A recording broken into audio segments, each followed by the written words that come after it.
It is the middle of July, which means we are right in the middle of the slow period of the NFL offseason. So I want to hear from every one of our viewers what's some feedback you have for the Broncos breakdown. Something you like, something you don't like, something you would change. Honestly, I want to hear from everyone watching because if you're watching at this point in the offseason, I can tell you're a diehard Broncos fan. You do not take time off. So give me your honest feedback, and we can implement some of the feedback and suggestions you have for future shows going into 2023.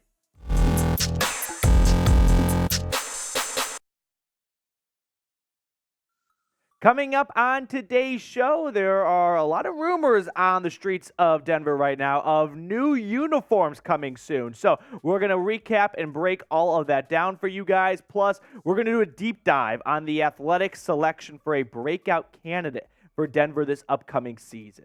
But let's start things off by looking at the new uniform rumor. So a few months ago, the Broncos tweeted out this picture with the caption of "coming soon" with eyeball emojis, and everyone started to speculate on what this could mean because Denver has been talking and hinting and conversing on getting some new uniforms, alternate helmets, all that stuff. And to me, this kind of signals we could be due for some sort of whiteout, right? A complete snow game, if you will. Well, we had that, and then fast forward to today, and the team tweeted out this picture, and now the Twitter mentions are hopping because you can see they have put a date for an announcement of some sorts about the uniforms, July 25th, and early speculation and just kind of drawing off the clues and the hints they are giving us here. Some icy new uniforms coming in, right? Maybe like a whiteout altogether, some white helmets. I'm not quite sure.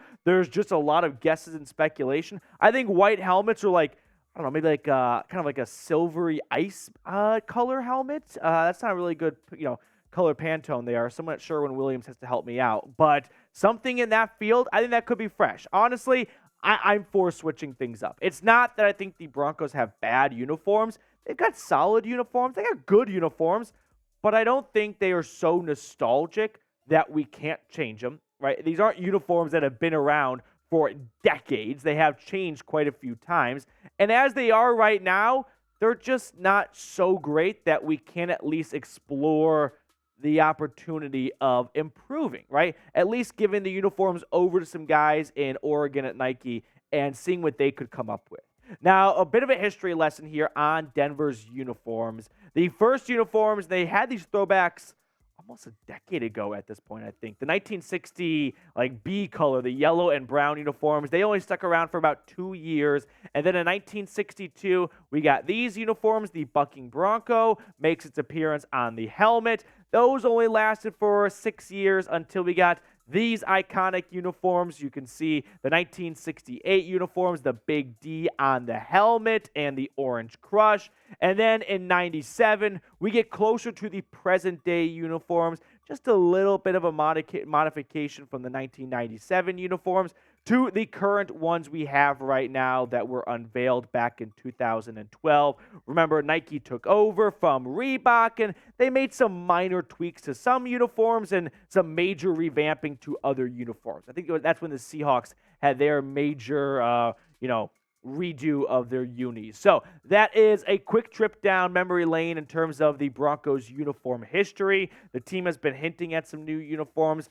I'm all for switching it up a little bit, or at least kind of going through some new options and letting people decide. But it does look like we're going to get maybe an alternate helmet and kind of signaling some sort of whiteout, right? Some snow white theme. I don't quite know what they have in mind, but that's what the signs are pointing to right now with their last two cryptic tweets. So are you guys open to new uniforms? Yes or no?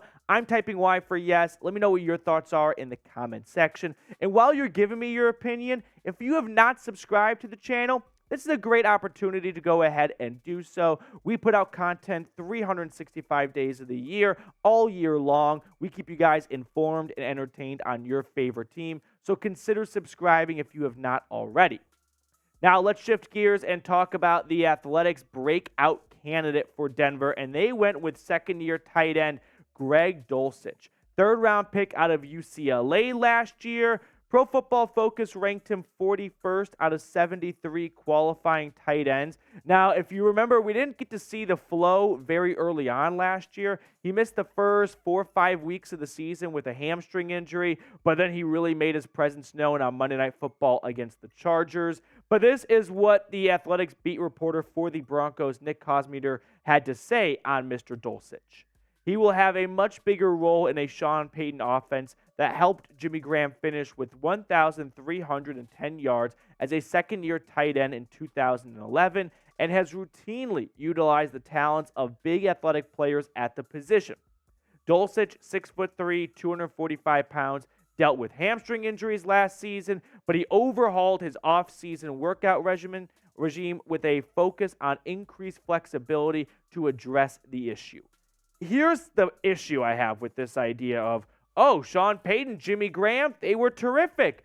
That should carry on over to Denver now with Greg Dulcich. The Saints offense in 2011 finished first in pass attempts. They threw the ball a lot, which gave Jimmy Graham an opportunity to put up those huge numbers. I don't think they're going to finish even top 10 in pass attempts this year.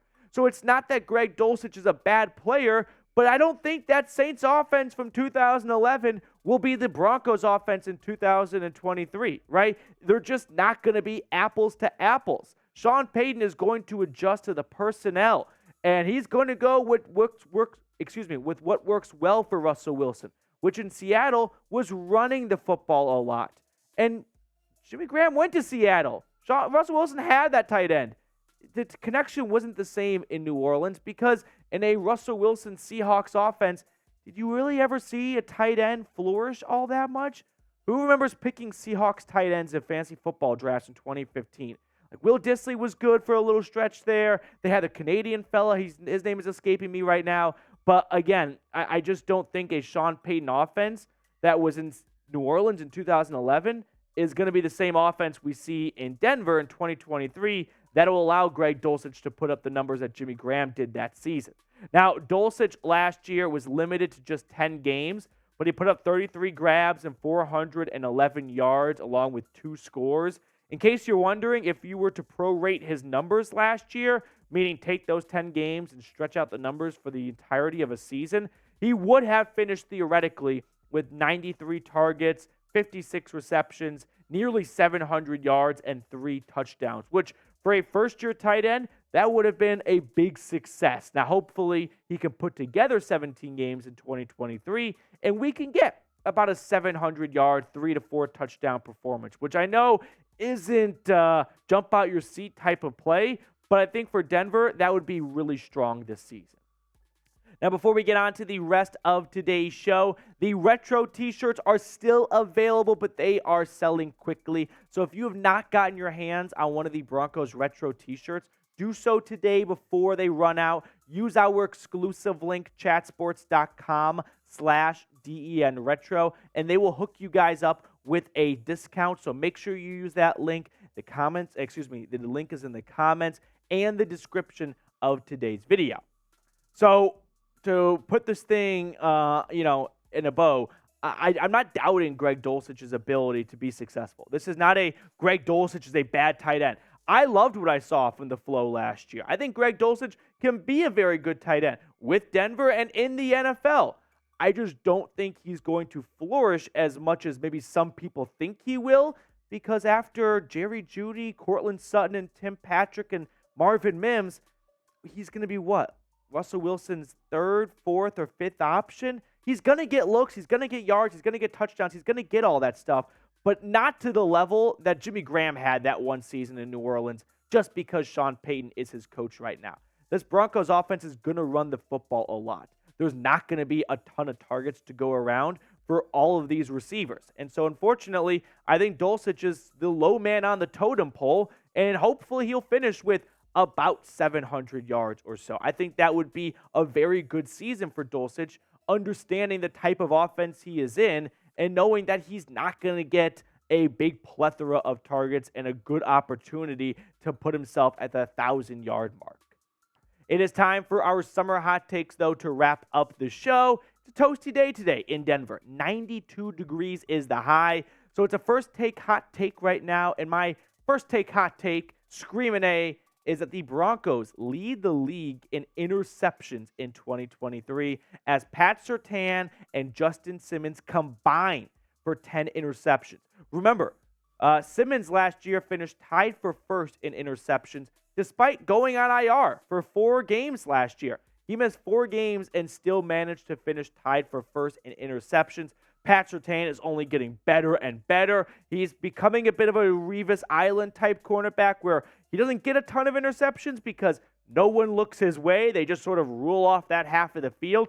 But if anyone does dare to test him, he can still put up 2, 3, 4 interceptions.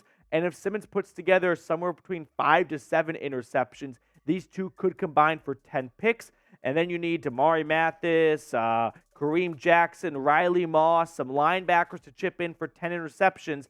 And if you get to 20, 21 or so, that's going to be good enough for first in the league. So that is my hot take for this upcoming season. Thank you so much for tuning in. We'll see you guys later.